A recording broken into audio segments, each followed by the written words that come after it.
Много хора отлагат ортодонтското лечение, защото се притесняват колко ще им струва. И преди да стигнат до нас, прекарват месеци в това да проучват различни места, да четат по Facebook групи, опитвайки се да разберат каква е реалната цена. Но истината е, че най-добрият начин да получите точен отговор е просто да говорите с ортодонт, на когото имате доверие. Защото цената зависи изцяло от вашият индивидуален случай. И това няма как да се определи онлайн. В CityDent работим с пациенти на различни възрасти. От деца до възрастни над 50 години. Цената винаги се определя според сложността на лечението, независимо дали са лайнери или с брети. Обикновено едно лечение струва между 4000 и 7000 лева, като при по-леките случаи лечението може да приключи само за няколко месеца, а при по-сложните да отнеме около 18 месеца.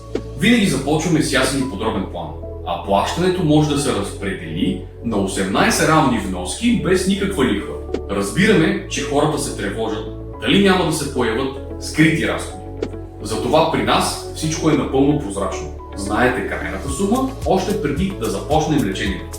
Нашата цел не е просто да подредим зъбите, а да ви дадем увереност и спокойствие, че сте направили най-добрия избор за своята усмивка. Попълнете формата под видеото, за да заявите своята ортодонтска консултация.